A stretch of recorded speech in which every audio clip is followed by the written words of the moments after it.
Hi, and welcome back to the No Matter What Club. Today, Howard Gelb joins us for a chat about the Chicago recovery community. Howard is a licensed clinical social worker and certified alcohol and drug counselor based in Chicago, specializing in addiction, LGBTQ+ issues, and behavioral health. He has worked with organizations including Howard Brown Health Center, Hazelden Betty Ford, and Blue Cross Blue Shield, and has served as an adjunct instructor at Loyola University's Chicago School of Social Work. In his private practice, Howard provides therapy for addiction, trauma, anxiety, ADHD, and depression using approaches like CBT, DBT, solution-focused therapy, and motivational interviewing. Howard's path was made possible by his own recovery. He celebrates 27 years of sobriety with the sobriety date of September 8th, 1998. A longtime member of Chicago's recovery community, he started the city's first CMA meeting in 2003, is a founding member of the Rec Room, and after 6 determined attempts, proudly holds the title of Miss Serenity. And we're especially excited because he is joining No Matter What Recovery in Chicago, assisting our clients. Please help me welcome Howard to the studio.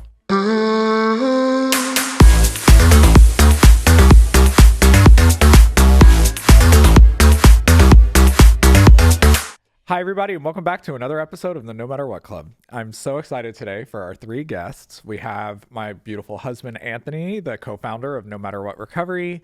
We have the Pransome, which is the pretty and handsome Mell McCracken, National Director of Chemsex and LGBTQ Programming. Hello. And a dear friend of mine and our organization, Howard Gelb, LCSW, based in Chicago, Illinois. Yep. So excited to have you here. I'm excited to be here. Mm-hmm. Howard, do you want to tell us a little bit about yourself, what you do, and your history? We only have an hour, so right. And I've been around a long time. So I'm a psychotherapist in private practice in Chicago, as Paul said, specializing in addictions, ADHD, neurodiversity, and just an overall mental health and LGBT health, mental and physical health. I'm a late life career changer, so to speak.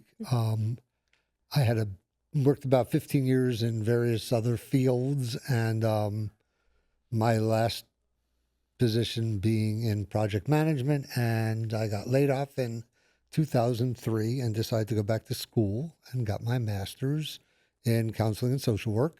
And I've had a bunch of jobs since then at Howard Brown Health Center and Hazelden Betty Ford, and then at Chicago House, Social Service Agency in Chicago, and then at Blue Cross, and then transitioned in 2021 into full-time private practice, and have since then been an adjunct professor for 2 semesters at Loyola University School of Social Work. And I've done that in the past. And now I'm just doing private practice. I've been sober for 27 and a half years, which is how all of that other stuff is possible. It would not have been possible if I kept using it. I'd probably be dead. I've been a big part of the Chicago recovery community since I moved here in 2000, so 26 years. I got sober in Florida. And I was part of the founding member of the Rec Room. I started the first CMA meeting in Chicago, and I am a former title holder of Miss Serenity. Oh, hey.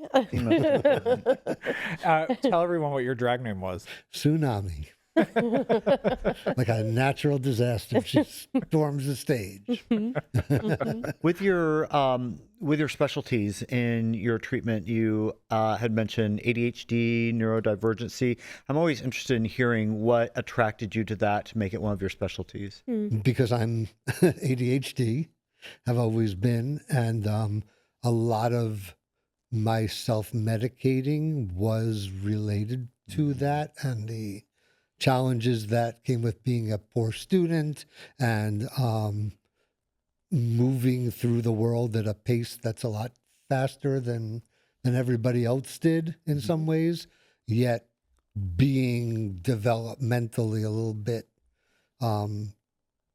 further behind because of that. So I think it was there was a lot of reasons for using, that being one of them, and just sort of never really understanding what it was about and why it was an issue, and then kind of learning how to harness that and call it my superpower now is what I really think of it as, and sharing that with clients as well. Yeah. I mean, we were actually just at the International Chemsex Conference to go off of what you're saying. And I heard some compelling research that's coming out around like sexualized drug use and specifically stimulant abuse and ADHD, neurodivergence, and autism. So I can't wait to see more research as it comes along. So definitely interlink. I think that, I guess as we're sitting here, I'm getting emotional and thinking about just the journey of our relationship. And so I'll share, when I was displaced in Chicago after Hurricane Katrina and got sober, Howard was my peer support specialist when I went to treatment. And so we've known each other for a very long time. And just this full circle moment to you counseling me when I was newly sober in 2006 to now you coming on board to working with our organization is kind of crazy. It is crazy. I'm glad you said it because I can't or shouldn't. Right, disclose that although I was not a professional at the time, I was more of a paraprofessional. Yeah. And I was hired as a peer counselor, and that was when I took my first class in substance abuse counseling. So I hadn't gone to grad school yet, and that's kind of what got my interest going. It was, I think back to that time, and it was very instrumental in my development, because when I started using, I was 16 years old. So when I was getting sober for that first time, it was where I was really becoming an adult. And so like I had zero life skills, and I didn't know how to navigate life as a person, much less a sober person. Like all of my skills were in surviving on the streets and hustling. And so I think back to that time and how instrumental you were in kind of navigating and being, you were a peer support counselor, but you were also just somebody that was a constant in my life at that time. And so I'm very grateful for that. I'm grateful for you too. What was my famous line? I'm not addicted to the drugs. I'm addicted to the lifestyle. Which comes with drugs. And you know what's crazy? I believed it. I believed it. I told so many lies, like that full on, like very believable things. Yeah. And I would sit in group with sunglasses. You were that guy? I would have kicked you out of group so quick. Man. At the beginning. No.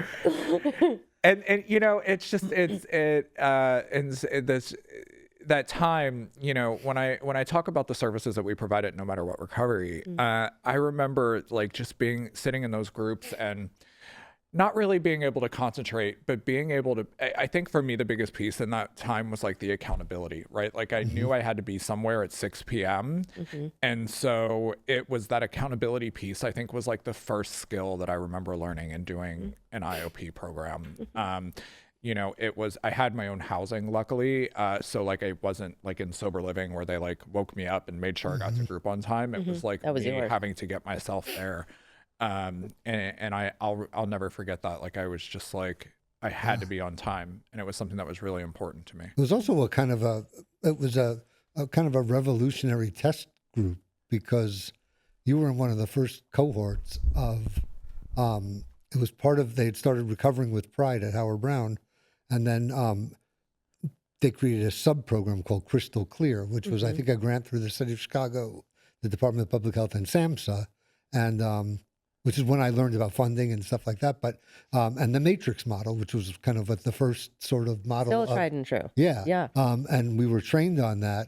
But it was a brand new, although crystal meth wasn't new and IOP wasn't new, treating people from crystal meth addiction was relatively new, especially in gay men who were using it in a different way than previously had been used. For our listeners that aren't familiar, what is the Matrix model? The Matrix model is extended treatment, right? You want someone to step down from residential to PHP to IOP to maybe IOP3, and then extended outpatient. It was first, proved to be really helpful for people struggling with cocaine and even crack. And then recently, it's applicable to people who struggle with any stimulant abuse. So, yeah, a year or longer, right? We always want to keep people engaged in treatment, not necessarily in the bubble of treatment, but when we keep people engaged, keep them coming back, there's that accountability piece. Then you're an alumni too. Right. And there's a sense of pride in doing that and doing outpatient as well. So, yeah. When we were at dinner the other night, you were sharing a little bit of your story, and it really touched me. And the reason that I think we related so much together is because you were just as messy as I was, based on the stories. But what was getting sober in the 90s like in Florida, in Miami? Things had changed by 1998 when I got sober. I came out unofficially, maybe officially. So I'm 62 years old. I came out at about 23, 24 years old. So I was literally, that would have been like 88, 89. And, they had identified, obviously, GRID, which was gay-related immune deficiency, and then what eventually became AIDS. But between like 85 and maybe 1990 something, everybody died. You became infected, generally because you got pneumonia or you had some kind of sores on your body, and within 6 weeks, people were dead. And so being a 23-year-old and sort of finding my way in, the club scene and going out and making friends, and then maybe 6 months later, they were gone. And the entire sort of calendar was filled with memorial services. And back then they had all the gay magazines, and that would tell you all the clubs and the things going on at night. And every page was like an ad, an obituary or a memorial page for somebody that had died. And, there was no sort of roadmap for dealing with That kind of grief. death and grief in your 20s. So falling into a place of partying and doing drugs felt like a way of coping. For so many. Yeah. In a way, in a world that we didn't really know what else to do. And then, all of a sudden, at probably a couple of years before I got sober, all of a sudden medications came out, and, people were able to live, albeit with really bad sort of side effects at the beginning, but they were living. So, I always say that the original circuit party started as a AIDS fundraiser, raising money for people in the community that needed services or food or, housing, because people were getting thrown out of their houses and their families were disowning them or paying for funeral expenses. And then it became like a celebration of life. And then the circuit party evolved into that. So it was like you first started doing drugs to cope with and to just escape from reality. Not everybody, obviously, but I did. And then all of a sudden it was like a cause for celebration because people were living. And, I remember somebody talking about cocaine back in the late 80s and telling me, don't worry, it's not addictive. And I think they really believed that. Sure. And I think science believed that as well. But, lo and behold, it was very addictive, but it was also really available in Florida and really cheap. So it didn't feel like it was a big stretch. But one thing leads to another eventually. And, cocaine's no longer enough, and crystal meth is what brought me down. And I always say it was like my highway, fast track into recovery. So the way that you framed that early on when you were sharing the story was so poignant. Not knowing how to deal with the grief that you were experiencing when your friends were dying from a disease that publicly was being torn apart from different angles, right, as a community.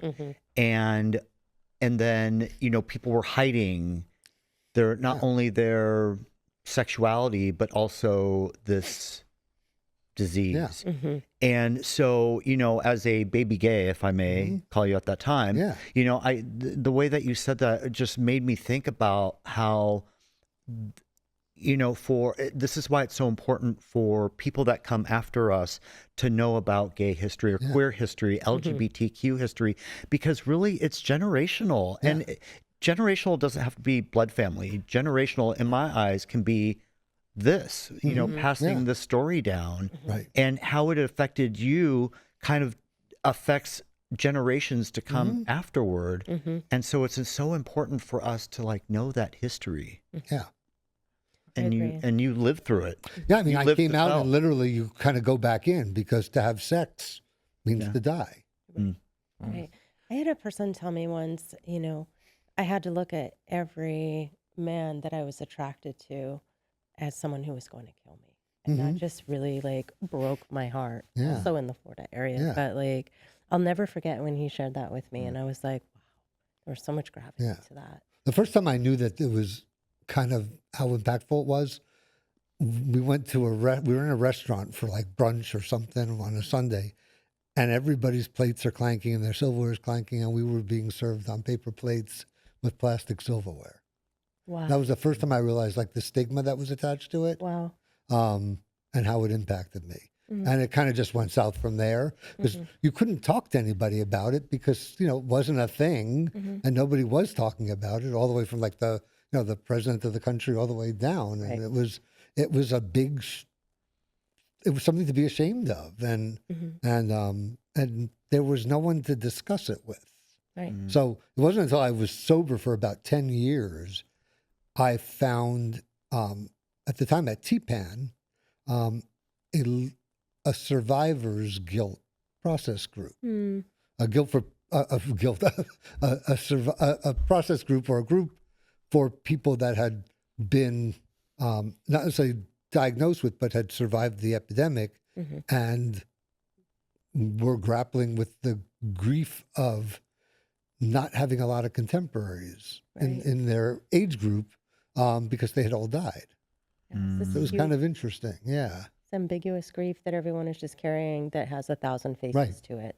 That's, I can't imagine. And I mean, the closest thing we've come is COVID. yeah.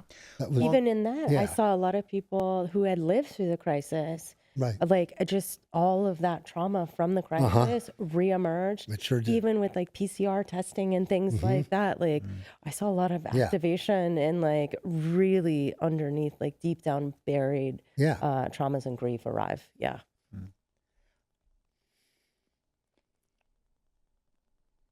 I'm getting emotional as we talk about it just because I played Russian roulette with my life and my addiction, and I didn't care what happened to me. And it, I looked at circuit parties and prides and these things as just a way to get attention. I wasn't educated on the sacrifices that people had to make in order for me to be able to walk down the street and hold his hand, or the sacrifices that people made in order for me to have the medication that I have today. And as we're sitting here talking about this, I'm thinking about, there was this scene in Pose, the TV show, when they walked out and there were all those grave sites with no name, right? And I just lost it. I'm so grateful to have the education and be able to have these conversations today to learn about. Mel, you say something about standing on the shoulders of. Yeah, you got to know the shoulders you're standing on, right? And a lot of our history gets lost intentionally and unintentionally, and we also don't have the oral tradition that other cultures have because we're missing a generation. And whenever you say that, it just gives me goosebumps because it's I took my life for granted for so long, and there were these people that were just dying in our community just for wanting to be, free and be queer. And with the way that our country is today, and I don't want to get political about this, but it just kind of feels like we're in our own war. And not to minimize the AIDS crisis or anything. I don't know. It feels very heavy. Like right now, like everything just All feels our so funding's heavy. being cut. Yeah. Like it's not even political. Like it is yes, it's political, but our funding is being cut. People in Florida right now are having to go pharmacy shopping because their medications are not available. This is real time. This is what is happening. Like AHF has been underfunded, tons of things slashed, especially around prevention medication, even active medications. Like that is happening. That's not like some story or, some post on social media. That's real time, that people actually do not have access to medications that are life-saving in here now. You just said something about, and I don't mean to change, but you said something about playing Russian roulette with your life. And as somebody who also lost their mother, to an illness, and I know you did as well. When somebody said to me once, what keeps you fighting and, staying sober throughout your life? And I said, my mother battled cancer for probably 30 years in one way, shape, or form or another until it finally took her out, at age like 78, I think. But my thought process that I had discovered with my own therapist was, how dare I disregard life with such casualness when somebody so dear to me and who I loved and respect fought so hard to hold on to it. Yeah. And I that's what keeps me, that, and I get emotional because I promised her when she was sick that no matter what, I wouldn't give up my sobriety. And I take that commitment really seriously. She also said something to me when I made my amends, which is where a lot of this emotions come from. And, I made an amends to her and she said, I don't accept your apology. And then she looked at me and she said, you don't know what it's like. You'll never know what it's like to be a parent and to wonder if tonight's the night they're going to call and say your child is dead. And that's what your using was like for me. And I'm thinking she was battling her own health issues during part of these times. And that's what she was concerned with and worried about, was that she couldn't get a good night's sleep, wondering if tonight was the night they would call and say I was dead. Yeah. And, and then I think, how could I have such a little disregard for life I didn't think I was going to live past 35. That was just not a thing. It was, if AIDS didn't get me, the drugs would. And the fact that the fact that I'm still here at 62 is a gift to me. That's every day after that was a gift. And my mom thought the same way. Her mother died when she was very young. So my mother thought every day that she lived longer than her mother was a gift. And I can't throw that away. You have to continue to fight. Even when, I heard a quote last night, and I'm going to mess it up, so I just want to read it because it's right here, from somebody that I saw on America's Got Talent effort. But she said, you can't wait until life isn't hard anymore to be happy. Yes, that is a reality, right? Like, you can't wait until life isn't hard to be happy. You have to find that happiness and you have to keep fighting. Right. And that's what I love about the queer community, is the resiliency piece, right? I feel like one of the things that we say in the program that I tend to a lot is like, when you're in enough pain, you do the work. And I feel like as a community, the resiliency piece was built out of necessity. And so just doing small things like this, I mean, I think, the point of starting this podcast was not everybody has the access to the clinicians and the sobriety and the guests that we have on the show, like we do in Los Angeles or like we do in Chicago. They're in the middle of Texas right now. There's a Black trans woman that is lost, that has no resources, no community. And I hope that when you get the opportunity to come across this podcast, that you're able to hear messages of hope and resiliency and just know that there are people out here. I mean, every card that could be, you were my therapist. Every card that could be stacked against me was stacked against me.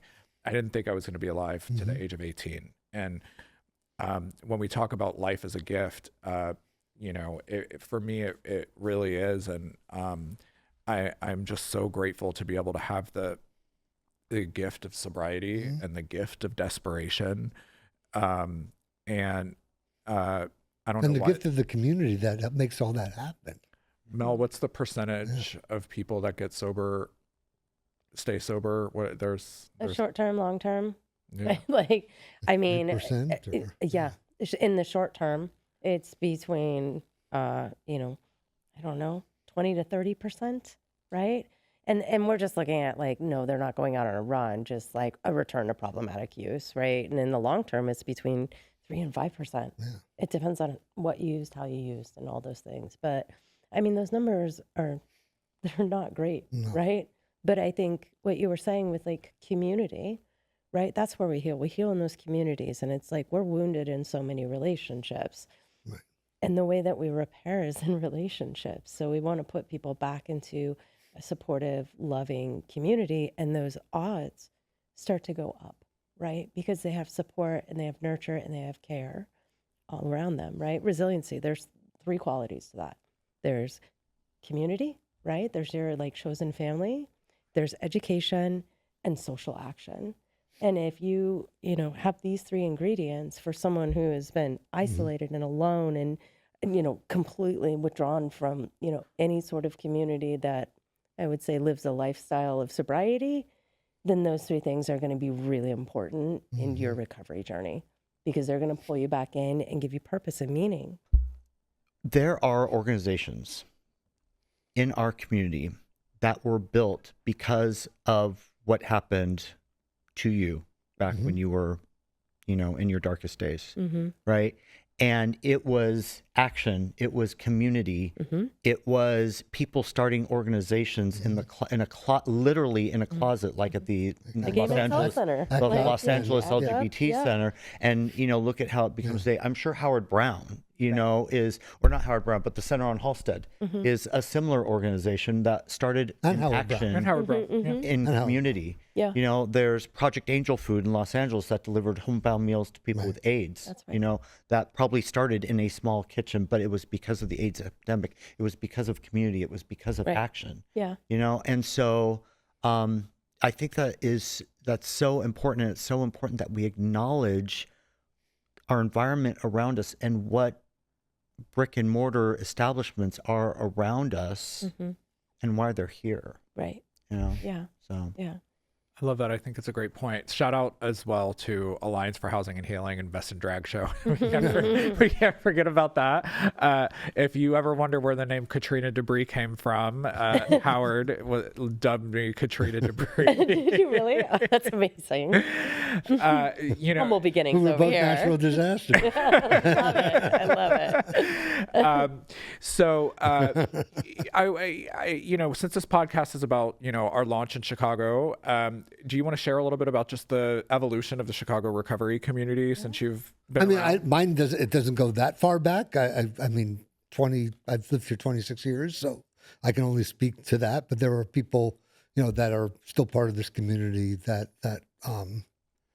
were here way before that, that have 30 plus, 35, 40 years. There's a lot of long-term recovery. Yeah. in Chicago. And one of the disadvantages of living in a cold climate is a lot of those older people have left Chicago to go to warmer places like Palm Springs or Fort Lauderdale.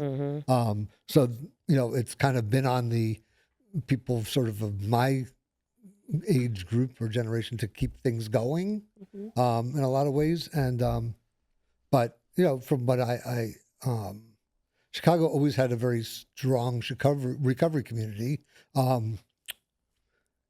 There's actually one of my if we can talk a little bit about recovery, my favorite chapter in the big book of Alcoholics Anonymous is called Keys to the Kingdom, where it says, in exchange for a bottle and a hangover, we've been given the keys to the kingdom. But the whole chapter is about, the experiences and the relationships and the chance to live life over again with the people in the program and how we help each other day by day, whatever. But it happened to the other thing I love about it. It was written by the woman they call the First Lady of AA, who was from Chicago. and she went to Cleveland to meet with Dr. Bob and came back. And the first meeting of AA in Chicago was in her house. Oh, And she was a very fancy lady who had a private secretary. Had been married to a physician, and her father was a physician, and she lived in the Gold Coast, and she had a personal secretary who then became the secretary at the first intergroup office, which was in her house. And her private secretary, personal secretary, became the secretary of the AA business in Chicago. Or stuff in Chicago. And so it's not only my favorite chapter because I love what it says, but it's also about the first lady of AA who was from Chicago and brought Alcoholics Anonymous to Chicago. So fast forward, like 100 years later, and I had been at a roundup in Palm Springs, Hot and Dry, years ago. Oh, yeah. When they used to have it, and had the opportunity while sitting at the pool to talk to Bill Coffey and Don Norman, who were two of the founders of Crystal Meth Anonymous. And they were telling me about this program, and I didn't know anything about it. I never heard of it. And they said, have you heard? And I said, I don't know anything about it. Tell me. And they told me. And I'm like, well, that sounds like exactly where I would have fit in. And they're like, well, where did you get sober? And I told them in an AA, and I had gone to NA, and I felt that it was, a lot of opiate users and whatnot. So it was kind of like very, drawn out and quiet and nodders and that sort of thing. And that doesn't, no disrespect to NA, but I couldn't sit still in my seat. Right. And these people were like sitting there going like that. And, I just couldn't relate. They were too chill for me. And so I, fast forward, I think we're talking like 2003, my nephew was born, and my sister at the time lived in Florida. And I went to Florida for his baby naming thing. And a friend of mine where I got sober took me to the clubhouse where meetings are in Fort Lauderdale, and they just started a CMA meeting. And I went to my first CMA meeting, and I remember what those guys talking to me. And I remember Bill Coffey had given me a business card, which is what we used to give out pre-cell phones to people with your name and phone number on it. And I'll never forget it, but on the back of his card, it says, when I stopped living in the problem and started living in the solution, the problem went away. And I never heard that before, and I loved it. So I had his card. It was a pink card. And I called him and said, I think I want to start a meeting in Chicago. What do I need to do? And he emailed me all of the readings and the forums and whatever. And I had brought it up to some people that I knew from an NA meeting, and one thing led to another. And then we didn't know where to have the meeting. And at that time, I'm going to tell a little bit of history, but there was a lot of news in the city around crystal meth. There were some really significant drug busts that had happened. There was a guy falling off the balcony. Right. And another guy that was somebody at Howard Brown that had gotten somehow killed, chained to a radiator thing. And there was like a whole bunch of in a hookup or whatever with drugs. And I mean, I make light of it, but it's not light. It's part of what happens. Right. But anyway, there was a lot of stuff going. So I became like the face of crystal meth, so to speak, in the recovery world. And the Department of Public Health has started a crystal meth sort of program. And I was sort of part of that, which is how I got the job at Howard Brown, because I was part of that. And I was like the one name that was in like all the crystal meth ads, that meth equals death ads and all this other stuff. My name was the one that people called if they wanted to find out about sobriety. And I was the name that they called from the news when somebody got busted. And it was like I became the person for crystal meth, and I didn't really ever ask for that. But For the recovery of crystal for the recovery of crystal meth. Yeah, excuse me. So because I was one of the only people that had some extra, I had 5 years of sobriety at the time, which when I think about it, That's a miracle. that I was able to even handle that. But I will honestly say, I think that's what just kept me sober at that time, because I was going through some other changes. I had lost a job, and I was trying to figure out who I was and what I wanted to do. And then I got offered this peer counselor job at Howard Brown, and one thing led to another, and I went back to school. But I found a space to have a meeting through somebody else that was a volunteer at an organization. And, one thing led to another. And we started this first CMA meeting. And it was me and one other person, two other people, Mike M, excuse me, and Tom A, who I don't think either one lives in Chicago anymore. And we sat there and talked to each other and waited, and nobody showed up that first week. And then we went back the next Friday and we sat again, and one person came and then left. And it was kind of like that for the first month and a half. And then slowly people started to join. And, one thing led to another. And then they started the Sunday meeting and then the Tuesday meeting. And now it's kind of, There's a whole community. right. And That's so amazing. I had to take a step back from it at some point because I felt like it was my child. And it was becoming a little bit too much about the Howard show. And in order to not have a resentment about them not doing it the way I wanted it done, I had to take a step back and just work on my own recovery. And then eventually I came back to it. But there was just a lot of opportunity that we made. And I think, I'm that generation that came into recovery without cell phones.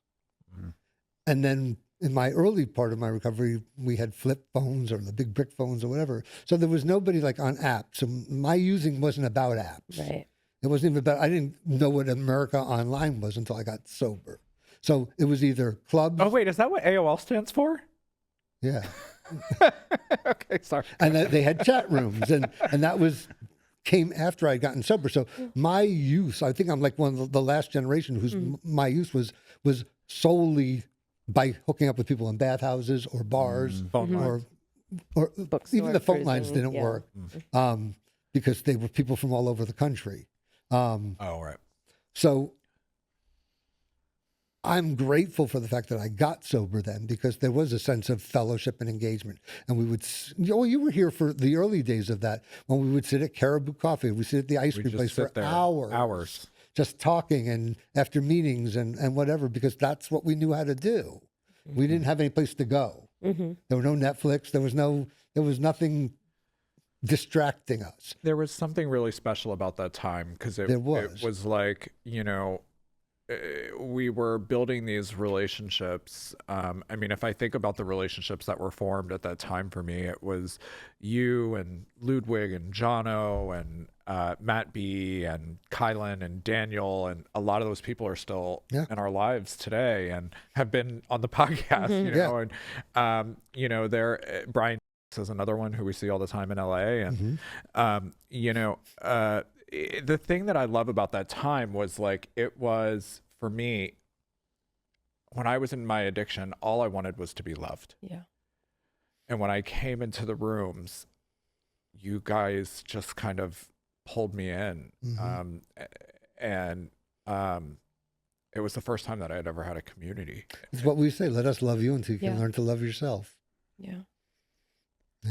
It was an amazing time for me all those years, but it also forced us to get involved. I mean, the drag pageant came out of that, and Best in Drag also came out of a need for funding to supplement funding for housing and whatnot, and the Miss Newtown and then Miss Serenity pageant and whatever was basically to at one point we earned enough money for that one show to pay the rent all year for the 12-step club, and and it was a community event where everybody showed up, and trust me, I was not very pretty at it. I did six times. I want to see pictures. 6 times and fell off the stage once until they finally gave me the crown. But it was about fellowship. To me, it wasn't about putting on a dress. It wasn't about it. It was about the fellowship and the relationships and the shopping for things together and the backstage fun part. And it was literally I created it, and out of that was born the Rec Room, which is no longer around anymore. But that became a new sober Al-Anon club, and it's like all these things happened because of our engagement and just people just being together and creating a community because it needed to keep going. And there was a group that in the late 80s, early 90s, all died, and it was about recreating all that in the 2000s. Right. I always think about, when you just said that right now, it made me think there are so many times in recovery where sometimes you just don't want to show up for something, and okay, that's fine. But think about your presence there, just supporting something like a pageant, like, Right. a show, like a meeting, your presence matters there. When we think it doesn't, when we want to just take a rest for a second, okay, but think about how your presence matters. It's funny because and John O builds and I community. had that conversation not that long ago, and he's like, I learned from you.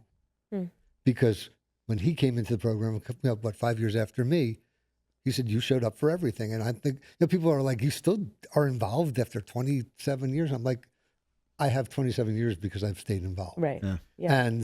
And because if I show up after all these years, that means other people will continue to show up. We lead It's, by example. right? It's not something that I can just take and run away with Right. and not give back. But my presence at those things is both for my own benefit. It also is, you said this before, but intergenerational. It's the only, that and maybe like a church group or something where people do get to experience the intergenerational relationships that I have, which are really important to me.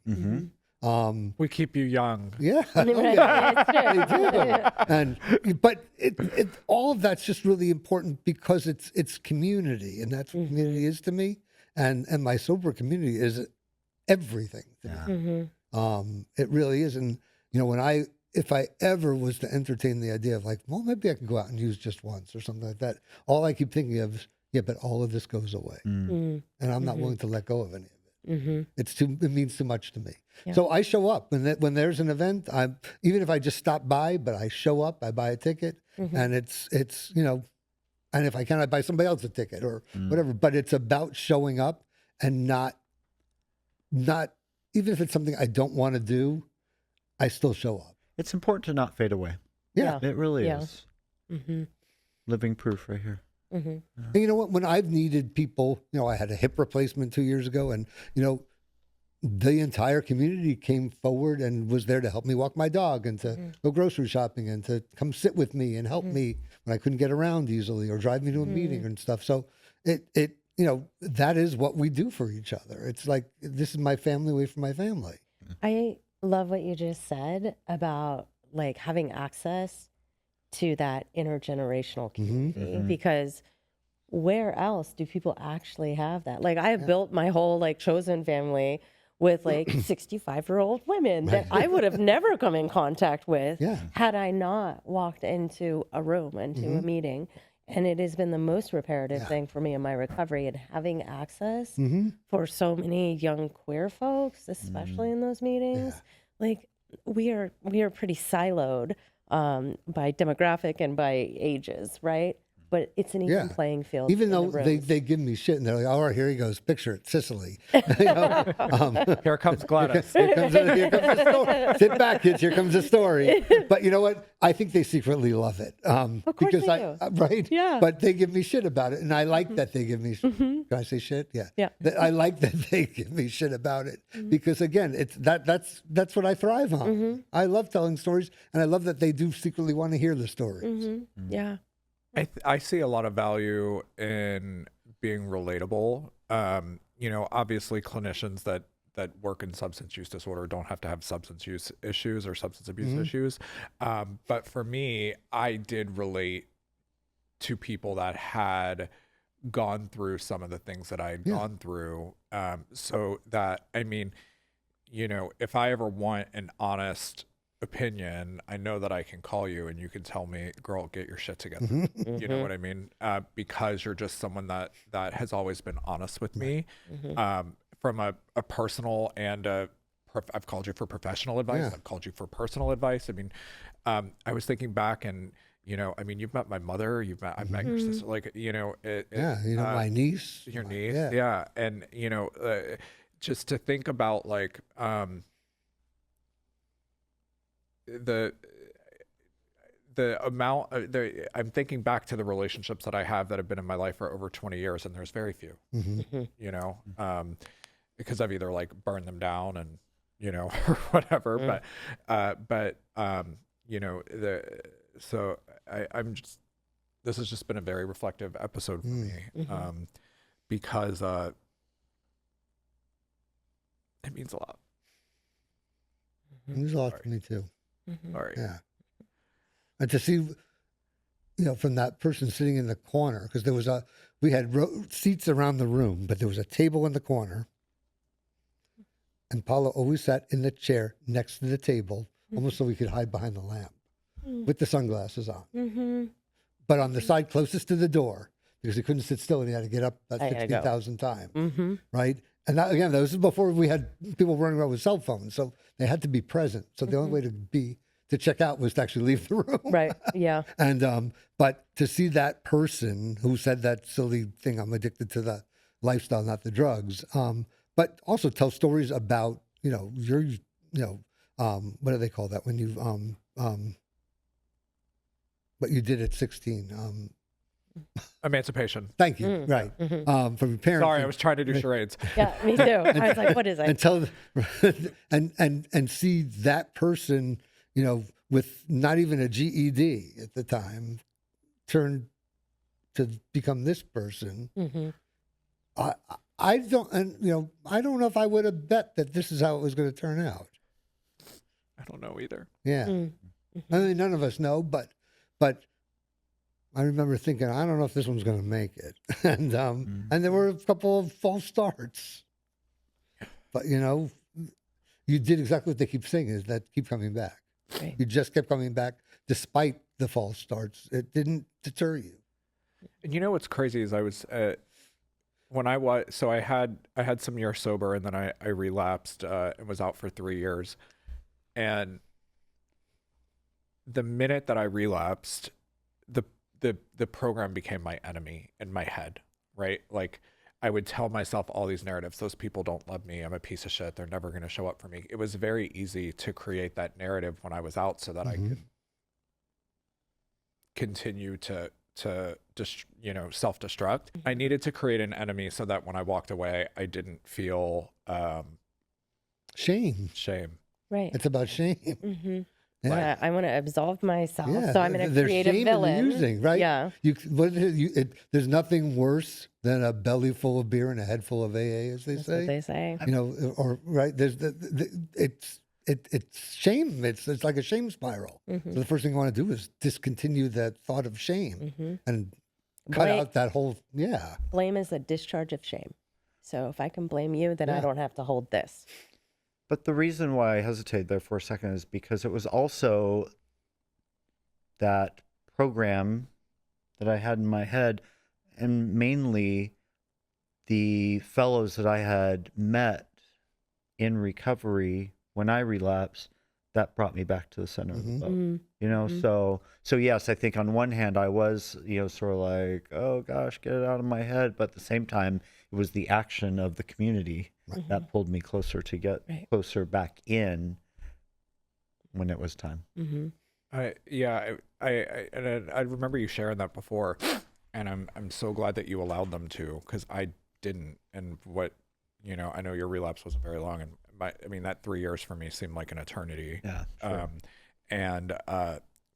It was, and people would check in with me. They'd be like, girl, what are you posting on social media? Like, you need to eat. Like, oh, I think I ran into you when I was high. You did.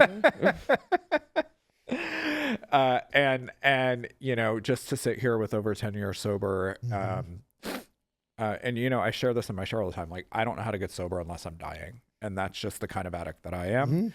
And that's not everybody's story, but for me, like, when they say hospitals, institutions, and death, like, I've been to 2 of the 3, and actually 3 of the 3, but luckily I was in the hospital. But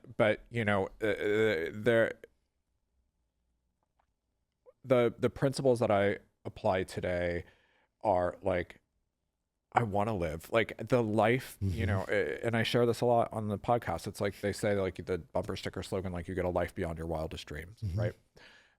I didn't think I was going to live to 18. To think about when you brought up the education, today I just texted Tony, like, I graduated college a year ago today which is crazy. I mean, we're married, we're having a baby, we, you know, get the opportunity to be of service in the community. The life you get to live. Right. Yeah. It's a gift. Everything. Well, and you had mentioned a few minutes ago about you kept coming back to Paulo, and now, like, you've stuck around, I've stuck around, you've stuck around, like we've stuck around. I've also been around long enough to see a lot of people that didn't get the opportunity to come back. Same. Right. Yeah. And that scares me. Right. Yeah. But you don't know what's going to happen unless you stick around. Yeah. Right. All the more reason also why I keep sticking around, because that one person that does come back, go out and comes back, gets to see a familiar face. So That important. welcomes them I back. remember the first time someone remembered my name. Mm-hmm. It was like, just took my breath away. Oh, this person actually, I've never met them, Mm-hmm. but they remembered my name. They had a greater commitment. They were like, "Hey, Mel." Wow. Okay. And it was the first time I felt visible in a very long time. Grilled cheese. Grilled cheese. Yeah. Yep. So What? kind. I don't know. So You having a stroke? pretty much. When I woke up in detox after I had died, because I've hit all three, right? Yeah. I woke up in detox after probably 20 hours of sleep. This wonderful woman named Micheline was the detox nurse, and she had saved tomato soup and grilled cheese for me. And she brought it to me, and it was the nicest, kindest, most compassionate thing I had experienced, I think, in all my life. Wow. And I just started crying, and it was raining. So every year I have tomato soup and grilled cheese on my birthday, because that is the first sober breath I had, and it was met with the most loving arms I could have ever asked for. So How sweet. yeah, it's my tomato soup and grilled cheese. Yeah. Yeah, stick around. Yeah. Yeah. Stick around and find out what happens in recovery, and you get to go great places, figuratively and literally, for everyone here. It's like Right, you Madonna get said. to realize your career change and living your best life, helping people with the same things that you experience too, and you get to help people. You get to help people. Yeah. What Madonna said was the most revolutionary thing I've done is stick around. I love that too.